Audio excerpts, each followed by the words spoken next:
Lo escuchamos. Muchas gracias, señor presidente. La presente audiencia corresponde conocer las apelaciones deducidas por la delegación presidencial y por el representante de la familia Luxinger Macay respecto a apelación contra sentencia dictada por la Ilustrísima Corte de Apelaciones de Temuco, la que por decisión de mayoría acogió amparo deducido en favor de Celestino Córdoba y que decidió revocar la denegación de libertad condicional y dispuso continuar con los trámites para la concesión de la misma respecto a este amparado. Decisión que fue adoptada con el voto en contra del abogado integrante, el señor Roberto Contreras. Antecedentes del amparado de su señoría se dedujo entonces respecto a Celestino Córdoba, quien fue condenado como autor del delito de incendio con resultado de muerte de 2 personas a la pena de 18 años de presidio mayor en su grado medio, pena de cumplimiento efectivo. El amparo entonces contra la Comisión de Libertades Condicional, la que en su sesión de octubre de 2023 denegó dicho beneficio. ¿Cuáles son los antecedentes de la postulación del amparado a la beneficio de la libertad condicional? Indica aquí que el amparado comenzó a cumplir su condena el 4 de enero de 2013, siendo su fecha de término el 4 de enero de 2031, le restan 7 años, cumplió el tiempo mínimo el 4 de enero de 2022. Mantiene 13 bimestres de buena conducta, está con salida de fin de semana desde el 23 de agosto de 2022. Para los efectos de la postulación, al beneficio se evacuó informe psicosocial por el psicólogo don Ilich Maureira y el que en lo esencial es del siguiente tenor. En cuanto al delito, el postulante niega participación. No existe análisis ni problematización en relación con el delito ni culpa, contrario a la sentencia, pero refiere su disposición a cumplirla, con discurso de rechazo explícito a conductas de transgresión a las normas, sin trastorno psicopático ni consumo de sustancias, con plan de intervención individual vigente desde el 30 de marzo de 2021. El 29 de abril de 2022 se le otorgó la salida dominical y trimestral. A partir del 23 de agosto de 2022 está con la salida de fin de semana. Dice que aquí se han respetado los términos y las condiciones de dichos permisos, ha fortalecido su vínculo familiar, participa de talleres de capacitación laboral, tiene pacientes dentro de la comunidad y gestiones como autoridad ancestral. Sin video. Continúa indicando dicho informe de psicosocial que tiene expectativas viables y coherentes con sus recursos de concederle la libertad condicional, sugiere ser insertado en un programa de emprendimiento y seguimiento con profesional antropólogo. Debe integrarse de forma paulatina a la sociedad, tiene apoyo de su comunidad, pero el delito es de connotación nacional. Debe ingresar a un sistema especializado para lograr avances, ya que si bien no reconoce el delito, ha tenido avances significativos respecto a la adecuación a la figura de la autoridad. No tiene conciencia del delito ni del mal causado, mantiene un rango estructurado respecto del delito. No manifiesta culpa, tiene red de apoyo en su familia y su comunidad. Teniendo entonces dicho informe como insumo, la Comisión de Libertad Condicional denegó el beneficio al amparado, observando que no ha mantenido conducta irreprochable durante la condena y que no ha demostrado avance en su proceso de reinserción. En ese punto, el dictamen de la Comisión de Libertades indica que, ¿por qué entiende que no ha dado avances en su proceso de reinserción? Porque el postulante no rechaza el delito cometido, tampoco presenta conciencia del mal causado y del delito por el cual fue condenado.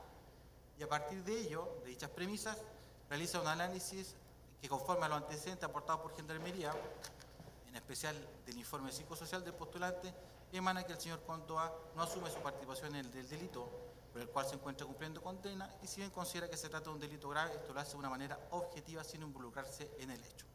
De esta forma, si bien el condenado manifiesta empatía por el daño generado por el ilícito, no hay antecedentes concretos para estimar que durante el tiempo de reinserción intramuros, éste haya adquirido una real y genuina conciencia del grave daño causado por el ilícito cometido. Desde esta perspectiva, entonces, la Comisión estima que el condenado se encuentra aún carente de la capacidad para enjuiciar críticamente su comportamiento, lo que deja manifiesto en que no cumple con el requisito establecido en el artículo 2, número 3 del Decreto Ley 321. El mismo dictamen de la Comisión se hace cargo de argumentos que fueron promovidos por la defensa en dicha audiencia, que se conoció la solicitud de libertad condicional, y indica que la defensa sostiene que el postulante se ha rehabilitado y se ha integrado en su comunidad, pero él siempre se ha mantenido inserto en la misma a través de los diversos beneficios intrapenitenciarios que le han sido otorgados y además a través de las autorizaciones que se le han concedido para la celebración de sus ceremonias religiosas.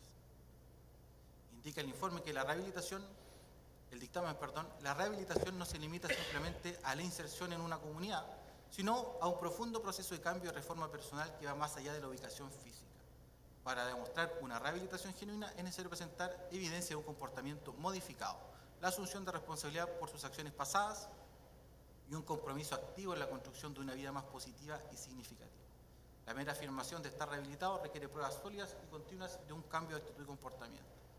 Finalmente indica que se tuvo en consideración el contexto en que se cometió el presente delito, cual es de una reivindicación territorial por parte de la comunidad a la que pertenece el postulante, circunstancia que se mantiene al día de hoy.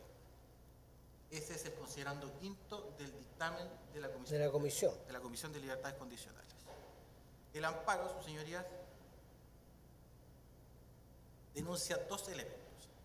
Denuncia, por un lado, ilegalidad, toda vez que su representado cumple con todas las exigencias del decreto ley 321 y la Comisión de Libertad Condicional, inaplicando dicha normativa, niega la concesión de la libertad condicional, fuera de las formas y casos previstos por la ley, lo que afecta a la libertad de su representado y da cuenta de la ilegalidad de la decisión.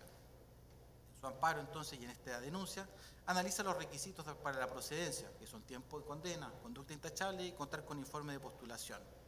Todos antecedentes que se encuentran satisfechos por el postulante. Respecto a la segunda denuncia que realiza, y que la realiza bajo el epígrafe arbitrariedad, falta de fundamentación, indica que la decisión de la comisión correspondió a una mera enunciación de las normas, pero no se hizo cargo del establecimiento en detalle de la concurrencia o ausencia de los requisitos. Refiere, por ejemplo, que la comisión indica que su representado no tiene irreprochable conducta en el cumplimiento de la condena, pese a que cumple con el requisito de los bimestres de conducta. Luego indica, tampoco se hace cargo de los efectos positivos que la pena privativa de libertad ha tenido en su representado y que corresponden al principio de reinserción social, y que dice en relación con la obtención de beneficios extrapenitenciarios, su cumplimiento, actividades de talleres en las que participación en actividades culturales, participación y avances en programas de intervención psicosocial, entre otras. Agrega como otro supuesto de la falta de fundamentación que tanto la conciencia del delito, la conciencia del mal causado y el rechazo explícito al delito son solo elementos de orientación acerca del riesgo de reincidencia, pero no son requisitos, como tampoco lo son el reconocimiento del delito y del daño, como se le está exigiendo, creando requisitos que no están en la ley. En definitiva, refiere que se le está dando la calidad de requisitos contenidos que debe presentar el informe, el que, sin embargo, destaca que sí ha tenido avances en el área de reinserción social. Luego indica que exigir el reconocimiento del delito atenta contra la normativa interna y atenta contra el ejercicio de derechos que a nivel internacional realiza el amparado, que mantiene causa en la Corte Interamericana de Derechos Humanos en contra del Estado por su condena en la causa que lo mantiene privado de libertad. Por último, indica y denuncia que la comisión no se hizo cargo acerca de la calidad de miembro originario del amparado y de la normativa que ello conlleva, ya que el amparado es de la etnia mapuche, vive bajo dicha cosmovisión, por lo que resultaba idóneo la concesión de la libertad condicional conforme al artículo 10, número 2 del convenio 169, en donde dispone que para este grupo de la población debe preferirse sanciones diversas al encarcelamiento por lo que se ha infringido dicho convenio. Pide entonces se otorgue la libertad condicional al amparado. El informe de la recurrida de la comisión es evacuado al siguiente tenor, indica que el imputado se encuentra cumpliendo una condena impuesta válidamente, por lo que no existe privación de libertad ilegal. Indica que el recurso de amparo no constituye un mecanismo de revisión de las decisiones de la comisión en cuanto a su mérito, que la decisión fue adoptada por la autoridad competente dentro del marco de sus facultades y fundadamente. Sobre el fundamento de la misma, reitera los argumentos que exponense considerando quinto, los que quedarán por reproducidos, y hace referencia a que la concesión de permisos intrapenitenciarios y a mayor vínculo con el medio libre no ha sido útil para lograr la rehabilitación en los términos expuestos en la conclusión de la comisión. Esto es un profundo proceso de cambio y reforma personal que va más allá de la ubicación física. Indica que la valoración que la comisión realizó del arraigo familiar y cultural y social del amparado sí consideró los documentos incorporados por su defensa a la luz de los tratados internacionales. Sin embargo, se observó que ese arraigo es el mismo que el condenado mantiene desde la comisión del hecho y no lo hizo luego cometer el delito de incendio con resultado de muerte por el que fue condenado. La sentencia, voto de mayoría, de la Ilustrísima Corte de Apelaciones de Temuco indica que la decisión de la comisión se plasmó en un acto administrativo de discrecionalidad técnica y que por lo tanto se encuentra afecto al control de hechos y de fundamentos de derecho que lo motivan. Indica en su considerando sexto que las disposiciones de la Ley 21.124 del año 2022, que modificó el decreto Ley 321, bajo los principios que informan el derecho penal, no le son aplicables al amparado, sino que le resultan aplicables los que se encontraban vigentes al inicio del cumplimiento de su condena, esto es en enero de 2013. Y bajo el estándar, el informe de Gendarmería da cuenta que el sentenciado presenta avances en su proceso de reinserción, posee plan de intervención individual vigente, mostrando una valoración positiva y adherencia a dicho proceso. Indica entonces este fallo que también se da cuenta del riesgo bajo de reincidencia delictiva. Además que el informe psicosocial de Gendarmería no refiere a antecedentes categóricos que orienten sobre factores de riesgo de reincidencia del amparado que impida reconocer su posibilidad de reinsertarse a la sociedad al momento de postular la libertad condicional. Indica que lo que requiere la libertad condicional no es una reinserción social completa, lo que solo se consolida una vez que se le conceda la libertad al condenado. Indica que en consecuencia es posible concluir que el sentenciado ha cumplido con la totalidad de las exigencias reglamentarias que le eran aplicables al tiempo de iniciar su condena y mayoritariamente con las exigencias en actual vigencia para optar al beneficio de libertad condicional, manifestando incluso empatía por el daño generado por el ilícito. Resuelve entonces, deja sin efecto la resolución de 19 de octubre de la Comisión de Libertad Condicional, ordenando con ello se prosigan los trámites tendientes a la concesión del beneficio de libertad solicitado en favor del sentenciado ya señalado. El voto en contra de la disidencia, que es del abogado integrante, señor Contreras Zedinger, está por rechazar el recurso de amparo interpuesto, considerando que, al mérito de autos, el informe psicosocial de postulación de la libertad condicional fue analizado por la Comisión, entregando sustento a la decisión adoptada, pudiendo advertirse que se efectúe un análisis adecuado para efectos de resolver sobre la procedencia del beneficio, lo que se hace dentro del marco legal regulatorio. Resolución que tiene en consideración el contexto en que se cometió el ilícito, que por lo tanto indica que al haberle entregado la ley, la discrecionalidad técnica a la Comisión, no corresponde que los tribunales revisen las apreciaciones en dicha discrecionalidad, ni menos que la sustituyan, debiendo una eventual revisión acotarse al control jurídico de la misma. Indica entonces que no se aprecia en el presente caso la existencia de un error cometido en juicio técnico efectuado por los integrantes de la Comisión de Libertad Condicional, tampoco la existencia de vicio de fondo de la decisión adoptada que afecten la ilegalidad de la decisión adoptada. Esos son los antecedentes. No sé si desea que haga referencia a los recursos brevemente. No lo harán presente los abogados. ¿Una consulta, ministro? Una consulta. La Corte dice que ha demostrado avances. ¿En qué se basa? ¿Es solamente una afirmación o...? Es una afirmación. ¿Nada más que es una afirmación? No hay una fundamentación en qué se ha basado por la contradictoriedad. Bien, de acuerdo al orden de los alegatos, le corresponde entonces sostener su recurso el abogado don Ignacio Seapien. Lo escuchamos, abogado, por el tiempo que el tribunal le indicó. Muy buenos días, por la venia del señor presidente, ministro Manuel Valderrama, de los ministros Leopoldo Llanos, Jean-Pierre Matus y de la abogada integrante Pia Tavolari y el señor Eduardo Morales.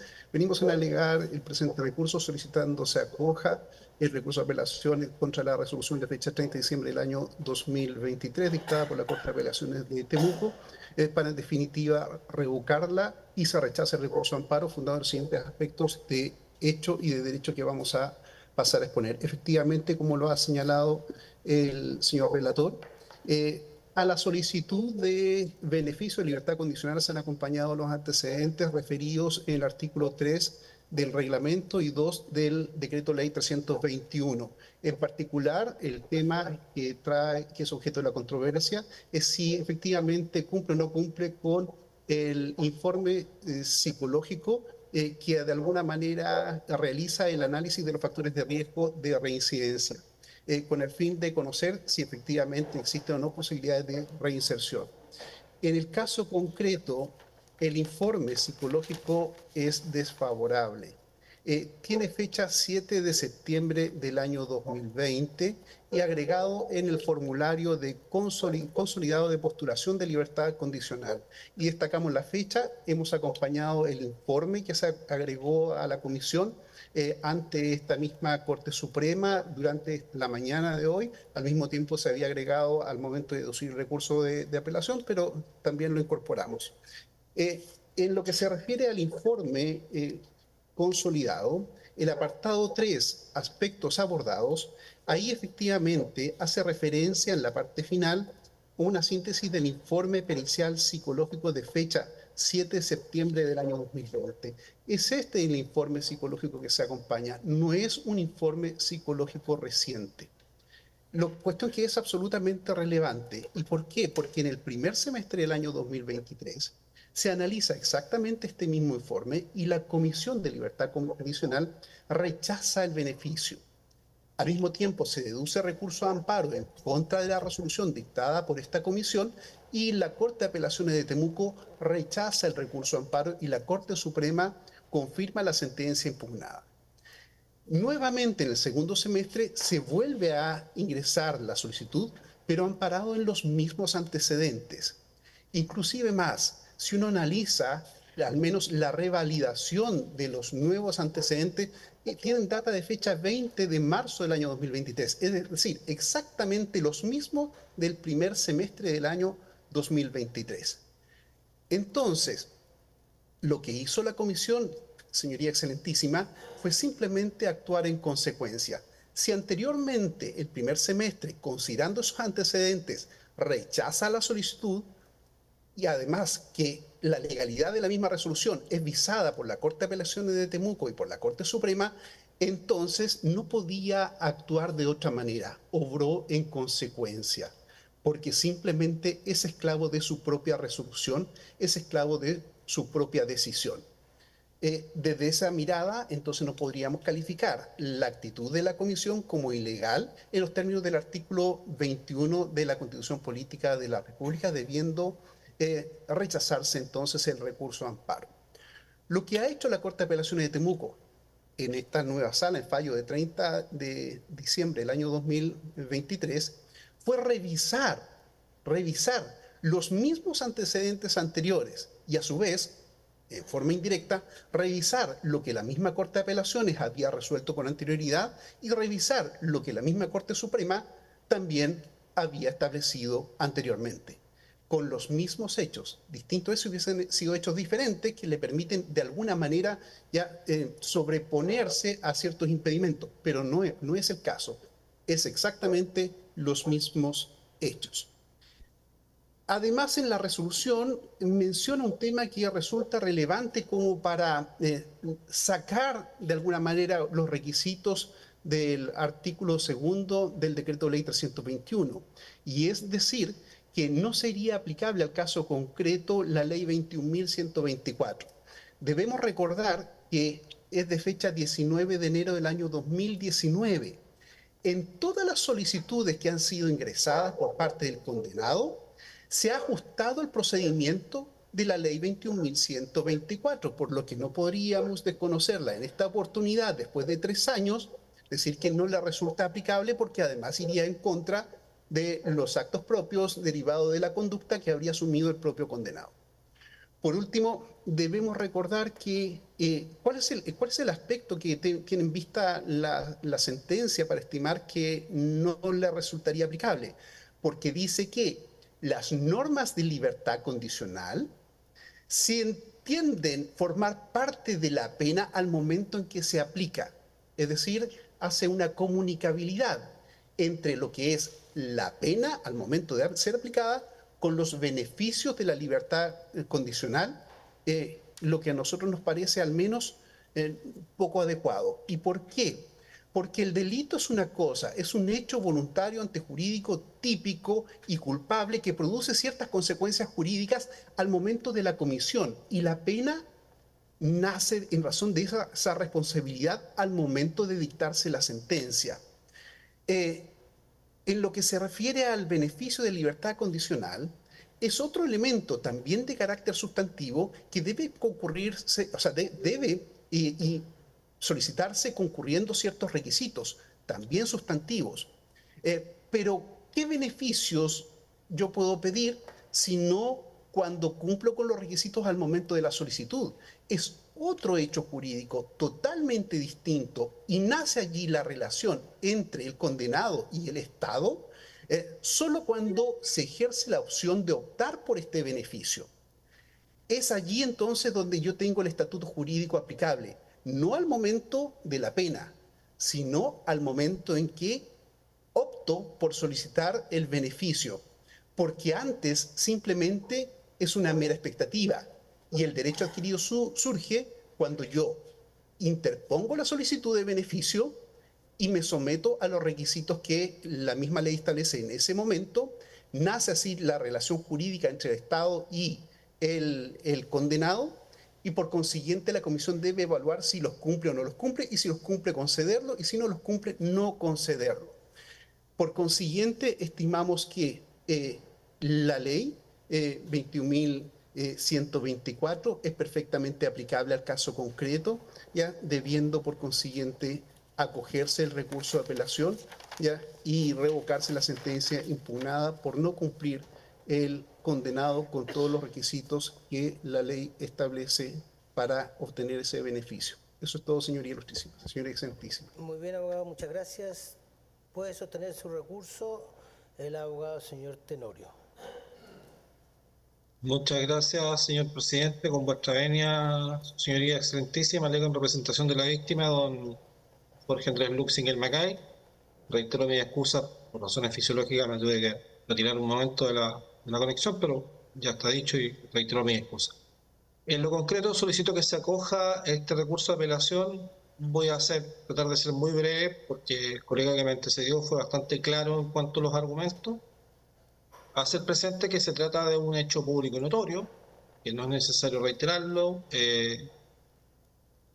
Hacer presente también que en este caso es una suerte de déjà vu, ya que este mismo tema ha sido visto en reiteradas oportunidades en sedes tanto de la Comisión de Libertad Condicional como en sede jurisdiccional, sea ante la Ilustrísima Corte de Apelaciones de Temuco como ante vuestra señoría excelentísima, con los mismos argumentos, porque no han habido variaciones, y en esto quiero ser muy claro, no han habido mutaciones. Como primera cuestión, es un asunto de forma que lo sostengo, lo cual creo que ha sido sostenido inclusive por por el ilustrísimo, el excelentísimo ministro señor Jean-Pierre Matus, y voy a citar la causa 245.177-2023. Me parece que estamos frente a una situación que el recurso amparo resulta ser inadmisible, porque claramente la decisión de la Comisión de Libertad Condicional es un acto administrativo y por lo tanto debe ser ventilada a través de la ley 19.180. Eso es lo que tengo yo, y que creo que el distinguido señor Matus tiene toda la razón. Dicho eso, entro al fondo del asunto. Córdoba Tránsito está cumpliendo una condena de 18 años en el set de Vilcún desde hace muchísimo tiempo. Condición carcelaria que es absolutamente ajena a la inmensa mayoría de las personas que cumplen condenas por hechos tan graves como por las cuales él fue condenado, como primera cosa. Como segunda cosa, en tercer lugar, vamos al hecho concreto. Desde la fecha de la condena hasta el momento actual, Córdoba Tránsito ha registrado más de 15 sanciones al régimen penitenciario, más de 15, 11 de las cuales han sido calificadas de graves y el resto de mediana gravedad. Todo esto redundado en que, por vía meramente ejemplar, con fecha 12 de octubre del año 2022, la Comisión de Libertad Condicional haya rechazado en primer término esta misma solicitud, cuestión que se fue ventilada en sede jurisdiccional ante la Ilustrísima Corte de Apelaciones por la misma circunstancia, que fue rechazada, que posteriormente iría a apelación. El excelentísimo tribunal también confirmó ese rechazo por las mismas circunstancias hasta que llegamos a esta instancia donde, como bien lo dijo el colega que me antecedió, no ha habido mutaciones en ningún aspecto. Y en este orden de cosas es indispensable considerar cuáles han sido los requisitos, cuál ha sido una suerte de test de Caparo que hizo la Comisión de Libertad Condicional al momento de adoptar su decisión por unanimidad al rechazar esta decisión. ¿Y qué es lo que dijo? Y aquí, con vuestra venia, me permito hacer una pequeña lectura de un archivo que tengo abierto, señor presidente. Brevemente, Dice, artículo, sí, muy brevemente, sí, artículo, dice, en cuanto al tiempo del cumplimiento de la condena, cumple, sí. En tanto, el tiempo del cumplimiento mínimo de los 2 meses de siguiente a la comisión no aplica, dice. En cuanto se ha observado una conducta intachable durante el cumplimiento de la condena, dice, no lo ha cumplido. En tanto, sí, el informe psicosocial de Gendarmería da cuenta de factores de riesgo de reincidencia, dice, sí, efectivamente. En cuanto al informe de postulación psicosocial de Gendarmería que da cuenta el condenado presenta conciencia de la entidad del delito, dice no. En cuanto al informe de postulación psicosocial, dice que tampoco. En cuanto al informe de postulación psicosocial de Gendarmería cuando cuenta que el manifestado manifiesta rechazo explícito a los delitos cometidos, dice que no. Aquí quiero subrayar lo siguiente. Nosotros no estamos pidiendo que Córdoba Tránsito reconozca su participación en el hecho porque ese es un elemento extra legal, extra normativo. De hecho, Córdoba Tránsito, a quien conozco desde desde pocas horas después de cometido este hecho, jamás prestó declaración, jamás prestó colaboración, cuestión que quedó consignada en el fallo y terminó con su condena. Nunca. Y en este orden mismo, en este mismo secuencia de cosas, lo relevante aquí es que no existe un elemento de resocialización y estos elementos no son aleatorios, son copulativos. Y la comisión técnica creada al efecto para ventilar si procede o no este beneficio, que no es un derecho, es un beneficio. Veamos bien, es un beneficio. La comisión técnica creada al efecto dice que él no cumple y no se ha mutado en lo más mínimo los antecedentes tenidos a la vista en sede jurisdiccional en forma previa. Aquí me sumo a la opinión del abogado integrante don Roberto Contreras Hedinger, quien precisamente en voto minoría sostiene exactamente lo mismo. El no haber demostrado avance en su proceso de reinserción social tiene que ver con esto. Cada vez, y también es un hecho público y notorio, y no quiero hacer alusión a lo mismo, cada vez que Córdoba Tránsito ha gozado de los beneficios con los cuales cuenta, que son desde el año 2002, salidas dominicales, salidas trimestrales, etcétera, cada vez que lo ha hecho con una, y lo voy a decir con todas sus palabras, con sorna respecto de las víctimas, con sorna respecto de víctimas de uno de los crímenes más atroces que han ocurrido en la Araucanía. ¿Y por qué no hacerlo en el país desde el retorno a la democracia? Porque es la verdad. Porque esa es la verdad. Y la verdad tiene que primar. Y en este caso tiene que primar el derecho. Y el derecho, que es lo que nos exige, que aquí analicemos lo siguiente. Si la decisión del organismo técnico ha sido arbitraria, o ilegal. Y aquí no advertimos en caso alguno arbitrariedad ni ilegalidad. Lo que se ha hecho es analizar punto por punto cada uno de los requisitos para obtener este beneficio. Y punto por punto no cumple con todos estos beneficios. Y por ende, lo que se está pidiendo aquí es que se aplique el derecho en su máxima extensión y que prime, precisamente, tal como lo dijo el colega que me antecedió, la teoría de los actos propios. aquí no ha habido mutación absolutamente de nada. Todo lo contrario. Córdoba Tránsito ha seguido teniendo la misma conducta totalmente procaz para con el hecho y para con la entidad del mismo. No estamos pidiendo que reconozca su participación porque es un derecho es una prerrogativa que no establece la ley. Solamente estamos pidiendo que se cumpla copulativamente todos y cada uno de los requisitos para el otorgamiento de beneficios en un recurso de amparo que sostengo y reitero, y con esto termino, en mi concepto es inadmisible porque corresponde a sede administrativa y que debiese tramitarse a través de los recursos correspondientes de la ley 19.880. Y por estas razones, vuestra señoría excelentísima, solicito muy respetuosamente que se acoja el presente recurso de apelación y que en definitiva se revoque la decisión de la ilustrísima Corte de Apelaciones de Temuco y que ordene la reinserción de Córdoba Tránsito al centro al CET de Vilcún, haciendo presente para finalizar que lamentablemente él tomó libertad media hora antes de que se cumplieran 11 años del trágico fallecimiento del matrimonio Luxinger-Macay. Muchas gracias. Bien, gracias a usted. Puede alegar ahora la abogada doña Catalina Salvo. Muchas gracias, señor presidente.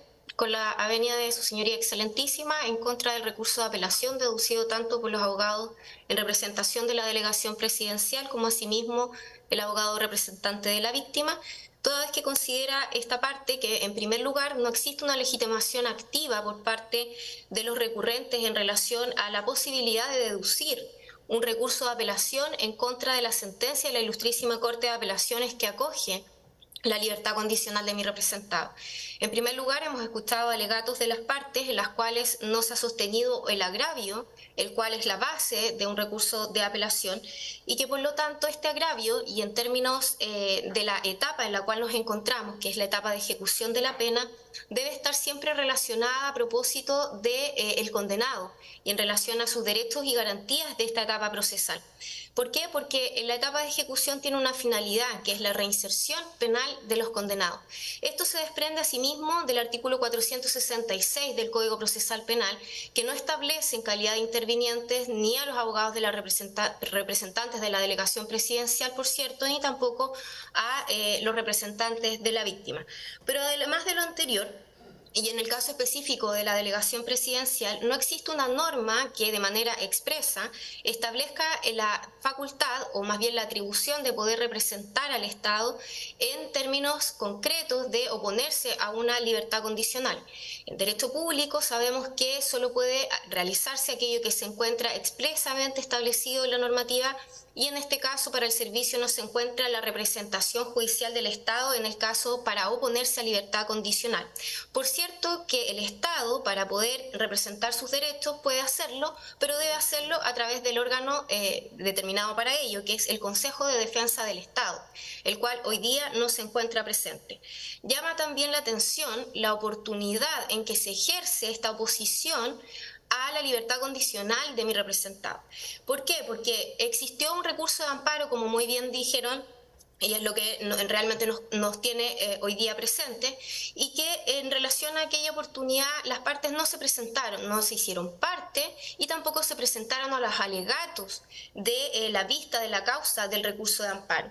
En relación a lo anterior, evidentemente que existe un certificado por parte de la ilustrísima Corte de Apelaciones que da cuenta que estos intervinientes solo se hacen parte una vez que conocen acerca de la concesión del beneficio del Machi Celestino Córdoba Tránsito. Así las cosas, en otras ocasiones, y muy bien también lo han dicho los recurrentes, no es la primera vez que nos enfrentamos, ¿no es cierto?, a la discusión acerca de la libertad condicional del Machi Celestino, y en otras ocasiones los representantes que actualmente han recurrido se han encontrado presentes y han discutido y se han opuesto a esta libertad condicional en la sede correspondiente. Por lo tanto, estima esta defensa que ha precluido la oportunidad en la cual las partes recurrentes debieron realizar esta discusión. Entrando de fondo a lo que hoy día nos convoca, que es una etapa distinta, digamos, a los hechos, hoy día nos debemos trasladar desde los hechos, ¿no es cierto?, a esta etapa de ejecución. Han transcurrido 11 años, desde los hechos y desde los cuales mi representado se encuentra privado de libertad.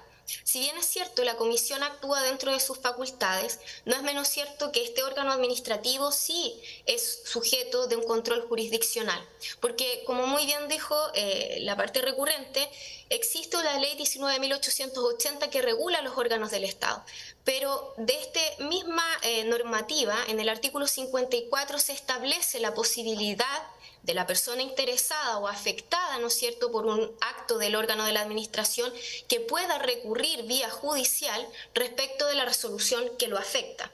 ¿Y cuál es entonces la vía idónea? La vía idónea ha sido reconocido históricamente por vuestras excelentísimas Cortes de Apelaciones, que conocen de manera constante acerca de los procesos de libertades condicionales. Y este recurso de amparo está contemplado en nuestro artículo 21, tiene a la base, ¿no es cierto?, ciertos elementos que en este caso sí se dan, se trata de una resolución que, si bien es cierto, está dentro de las facultades, igualmente es una resolución que es ilegal, que es arbitraria y afecta la libertad de mi representado en el sentido de mantenerlo cumpliendo una condena privativa de libertad por un mayor tiempo que el establecido por la ley. ¿Cuál ley? El decreto ley 321, ya que mi representado cumple todos y cada uno de los requisitos.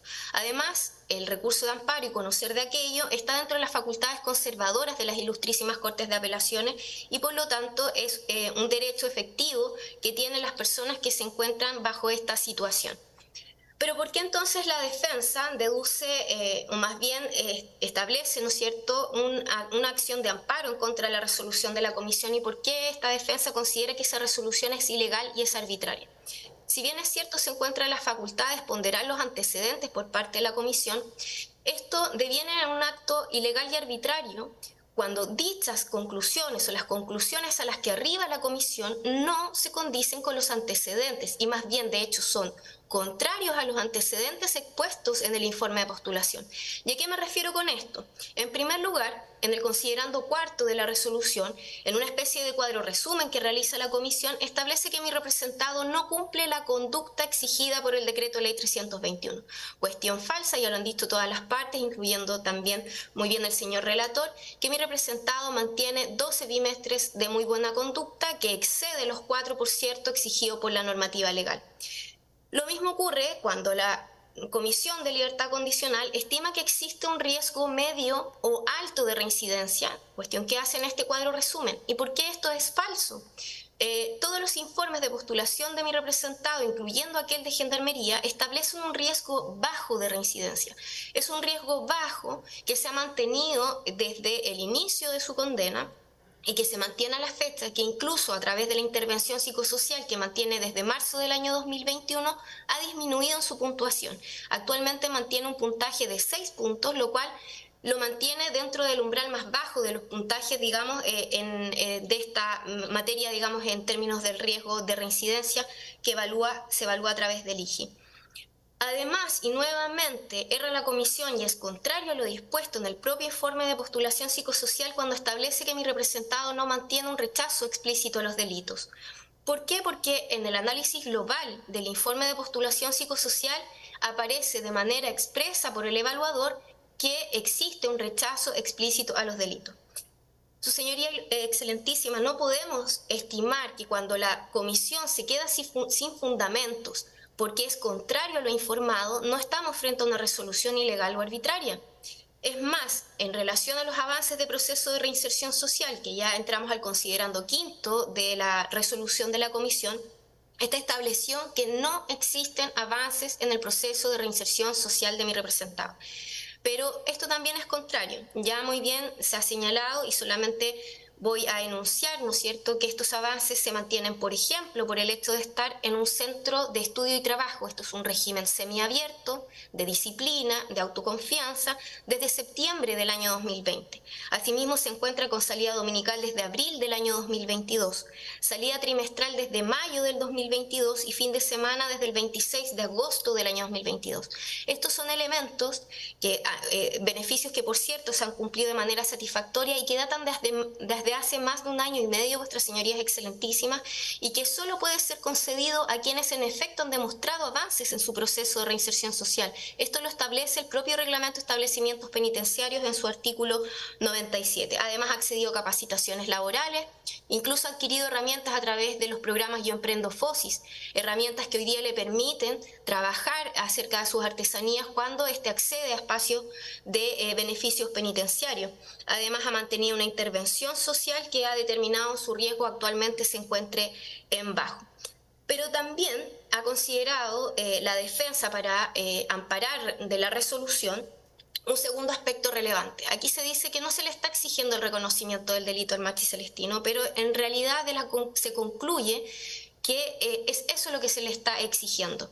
Así lo dice, de hecho, la propia resolución al establecer que no cumple con el requisito del artículo 2, número 3.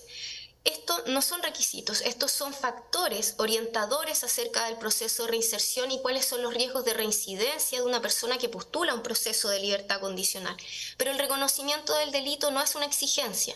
¿Por qué? Porque cuando el reconocimiento del delito ha querido ser una exigencia, el legislador lo ha establecido de manera expresa. En el propio decreto ley 321, en el artículo 3º bis, establece que para delitos cometidos en el contexto de lesa humanidad se debe corroborar, ¿no es cierto?, y confirmar la confesión de la persona que se encuentra postulando. Por lo tanto, este reconocimiento del delito se exige en este único contexto y no puede ser interpretado de manera amplia por la comisión, estableciendo que para el caso de mi representado, que no es aquel establecido en el artículo 3º bis, sí resulte aplicable. Además de ser contrario al decreto ley 321, es por cierto evidentemente contrario a la legislación vigente en relación a la garantía de la no autoincriminación. Esta garantía, ya sabemos, se encuentra tanto en nuestra Constitución, en nuestro Código Penal, en el Pacto de Derechos Civiles y Políticos y también en la Convención Americana de Derechos Humanos. ¿Pero por qué toma especial relevancia lo anterior? Porque al exigirle a mi representado reconocer el delito como el elemento fundante o único elemento en el cual se debe ponderar su libertad condicional, trae una consecuencia, y esto es renunciar a las acciones internacionales que éste mantiene vigentes en la Corte Interamericana de Derechos Humanos. Es decir, al exigirse el reconocimiento del delito, se le está aplicando además una sanción extra, que es esta renuncia, ¿no es cierto?, a justamente esta acción en la sede internacional. El reconocimiento del delito, más bien la conciencia del delito, es un factor que está asociado ¿a qué? A un factor de riesgo que es evaluado por Gendarmería y que es el factor de riesgo de actitud u orientación procriminal. Desde ahí entonces que parte el análisis es un factor y es más bien una información que debe contener el informe para orientar a la comisión acerca de la posibilidad de reinserción. Pero aquello tiene un objeto y es ponderar su tendencia a favor de lo normativo y convencional o más bien hacia lo delictivo y antisocial. Esto se desprende del oficio 52-2021 del subdirector de Reinserción Social que remite normas técnicas de libertad condicional. Entonces, para poder ponderar una tendencia hacia lo normativo y convencional o no, no únicamente podemos estar frente al análisis de si reconoce o no reconoce el delito. Eso no termina ahí, no es tan limitada la ponderación de los antecedentes, debe ponderarse con todo lo demás. ¿Y cuáles son estos otros antecedentes que debe ponderarse y que así hizo la ilustrísima Corte de Apelaciones de Temuco? Es justamente que mi representado no mantiene características o rasgos psicopáticos, no presenta un consumo problemático de alcohol, establece que presenta un rechazo explícito de las conductas de transgresión de las normas. El informe del año 2020 evaluado además establece lo siguiente, que no se evidencian elementos relevantes que den cuenta de impulsividad ni de sentido de transgresión. Dice que finalmente el evaluado impresiona capaz de asumir responsabilidades en torno a sus acciones, además de sus consecuencias. No obstante, señala no haber sido partícipe del delito por el que se encuentra condenado, pero es capaz de evaluar el daño a las víctimas empatizando a partir de pérdidas personales de familiares significativos. No se observan rasgos de impulsividad ni de agresividad. Es decir, que todos estos elementos deben finalmente ponderarse en conjunto con el repertorio que se tenga en relación al reconocimiento o no del delito, pero son todos antecedentes que deben ser ponderados. Incluso el propio informe de postulación psicosocial dice que se han evidenciado avances significativos, particularmente en un repertorio compartimental de adecuación e integración de figuras de autoridad. Por lo tanto, la comisión nuevamente aquí, además de exigir un requisito que no existe en la ley para el caso de mi representado, por cierto, se queda sin fundamentos también al establecer que este elemento es constitutivo de un riesgo de reincidencia que nos impida pensar en que mi representado se encuentra apto para obtener su libertad condicional. Además, y esto debe tenerse presente también con la historia de mi representado en relación a que él mantiene una irreprochable conducta anterior que ha sido reconocido por la sentencia condenatoria. El último punto, y esto ya para ir finalizando en relación a por qué la defensa interpone una acción de amparo en contra de la resolución, es porque esta comisión de libertad condicional, al fundamentar el rechazo, no establece la interculturalidad de mi representado en los términos que ha sido señalado por la Corte Interamericana de Derechos Humanos. ¿Qué hace la comisión? La comisión establece que se le han dado oportunidades y realiza ceremonias dentro de esta privación de libertad. Pero lo cierto es que estos espacios para poder realizar estas actividades interculturales dicen relación con un sacrificio personal de mi representado. Estos han sido logrados a través de huelgas de hambre, que como ya muy bien ha dicho, han incidido en la conducta, en sanciones penitenciarias y evidentemente en su salud de manera permanente. Estos espacios de reconocimiento de la interculturalidad no han sido dados de manera natural por la autoridad penitenciaria, sino que han tenido que ser analizados a propósito de acciones tendientes a lograr estos mayores espacios de libertad. La Corte Interamericana de Derechos Humanos ha establecido que en el caso de las personas que pertenecen a pueblos originarios o indígenas existe una identidad cultural que está a la base de dos elementos. Estos elementos son, por una parte, el territorio. Abogada, vaya concluyendo porque su tiempo ya por el cual se anotó ha concluido. Gracias, señor presidente. Para terminar muy brevemente, la Corte concluye finalmente que la persona que se priva de libertad perteneciente al pueblo originario puede conllevar profundos sufrimientos que sobrepasan aquellos inherentes al estado de prisión y establece que es una obligación internacional de garantizar la excepcionalidad de la privación de la libertad de las personas indígenas. Tenemos normativa vigente, no estamos pidiendo que se haga una excepción, estamos pidiendo que la normativa que se encuentra vigente sea considerada en términos tales de cumplir los estándares internacionales para las personas indígenas. Es evidente, y con esto concluyo, Vuestra Señoría Excelentísima, que se ha alegado por las partes que no existen nuevos antecedentes y que nos ha mantenido aquí una especie de situación, como bien dijo, una especie de esclavitud, como dijo una de las partes en relación a la resolución de la comisión. Pero lo cierto es que no hay más oferta programática. Mi representado ha cumplido todos y cada uno de los estándares que se le ha exigido para poder acceder a la libertad condicional. No van a haber más cambios porque no existe mayor oferta programática, ya accedió a todo. Si él accede a la libertad condicional, evidentemente que esto podría cambiar a través de la intervención. Todo esto fue recogido por la Ilustrísima Corte de Apelaciones de Temuco y es por tanto consideramos que y solicitamos que se confirme dicha resolución. Muy bien. Gracias, abogado. Abogada, terminada la vista de la causa. Muy buenas tardes.